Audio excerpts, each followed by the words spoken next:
જોઈ શકો છો મિત્રો, આ પિત્તળના વાસણમાં કલી કરે છે દાદા. તમે જુઓ, આપણી આ પરંપરા હતી કલી કરવાની, અને માણસો 100 વર્ષ નિરોગી જીવતા. કારણ કે પિત્તળના વાસણમાં રસોઈ બનાવતા, માટીના વાસણમાં રસોઈ બનાવતા. અત્યારે આ બધું વિલુપ્ત થતું જાય છે. ઘડિયાઓ 100 વર્ષ નિરોગી જીવનના મુખ્ય કારણો આ છે કે લોકો આ પિત્તળના વાસણમાં રસોઈ બનાવતા, કાંસાના વાસણમાં જમતા, અને માટીના વાસણમાં 100% ન્યુટ્રિશન વેલ્યુ રહેતી. અત્યારે આ પીઝા, બર્ગર અને ઘણું બધું એવું બજારમાં મળતા અખાદ્ય પદાર્થથી બનેલું જે ઝેર કહેવાય એ અત્યારે મળી રહ્યું છે. આરોગ્ય ભવન પરિવાર આપના માટે લઈને આવ્યું છે આરોગ્યને લગતા ઘણા બધા વિષયો. આરોગ્ય ભવન પરિવાર વર્ષોથી, 8 વર્ષથી આપના મહુવાની અંદર જે પ્રેમ ભાવ અને આદર સત્કાર મળ્યો છે, એના માટે આરોગ્ય ભવન પરિવાર આપને ખૂબ ખૂબ આભારી માને છે. માટે આરોગ્ય પરિવાર સાથે જોડાયેલા રહ્યો. અમે અવનવા આવા સબ્જેક્ટ હોય છે, જેમ કે નેચરલ જ્યુસ છે, પછી ઇકો ફ્રેન્ડલી ગણપતિ જ્યારે આવે છે ત્યારે આરોગ્ય ભવન પરિવાર ઇકો ફ્રેન્ડલી ગણપતિ બનાવે છે. ઉકાળા કેન્દ્ર જ્યારે કોરોનાના સમયની અંદર ઉકાળાની જરૂર હતી ત્યારે ઉકાળા કેન્દ્રો વૃદ્ધાશ્રમથી માંડીને સરકારી સ્કૂલોથી માંડીને અહીં પણ 3 મહિના 4 મહિના આપણે ચલાવેલું છે, અને હજારો કિલોની સંખ્યામાં ગળો વિતરણ કરેલું છે.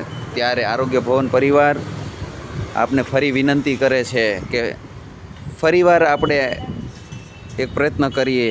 આપણા જે પૂર્વજો ગઢિયાઓ જે 100 વર્ષ નિરોગી જીવી ગયા, એના માટે આપણે પ્રયત્નો કરીએ, અને ફરીવાર ઘરની અંદરથી કુકર, ફ્રીજ એવી વસ્તુને કાઢીએ અને પાછા નિરોગી કેમ જીવી શકાય એના માટે આવો એકવાર મુલાકાત લ્યો અમારા આરોગ્ય ભવન પરિવારની.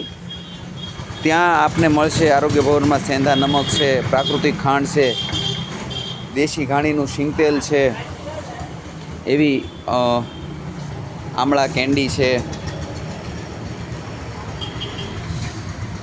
અને આપ જોઈ શકો છો ગીર ગાયનું દૂધ, દહીં, છાશ, ઘી, સિંધવ નમક, પ્રાકૃતિક ખાંડ એવી આરોગ્ય વર્ધક વસ્તુઓનો ખજાનો આરોગ્ય ભવન પરિવાર મહુવાની અંદર ફરીવાર કહું 8 વર્ષથી સેવા બજાવે છે, અને આપનો એવો પ્રેમ ભાવ રહ્યો છે એ બદલ આરોગ્ય ભવન ટકી રહ્યું છે.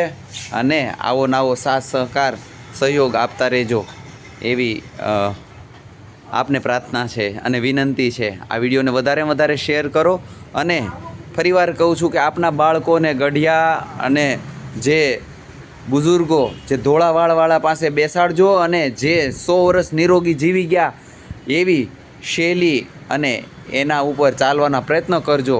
ઘરની અંદર બને ત્યાં સુધી માટીના અથવા તો માટીના ન વપરાય, અઠવાડિયે 1 ફેરી વપરાય તો ઘરની અંદર પિત્તળના વાસણ વાપરજો. કુકર બંધ કરી દેજો. પીછીની જગ્યાએ દંતમંજન દાંતણ વાપરો. દેશી ગોળ વાપરો ઘરમાં, રસોડામાં, અને પ્રાકૃતિક ખાંડ વાપરો જેથી કરીને ડાયાબિટીસ ન આવે. સેંધા નમક વાપરો જેથી કરીને પેરાલિસિસનો હુમલો જિંદગીમાં ક્યારેય નહીં આવે. 84 જાતના મિનરલ્સ હોય છે મિત્રો. હરેક સબ્જેક્ટ ઉપર ઘણી બધી મિનિટો લાગી શકે છે, પણ ટૂંકમાં સમજાવવું કે બને ત્યાં સુધી આરોગ્યવર્ધક વસ્તુઓ આપના રસોડામાં હોવી જોઈએ.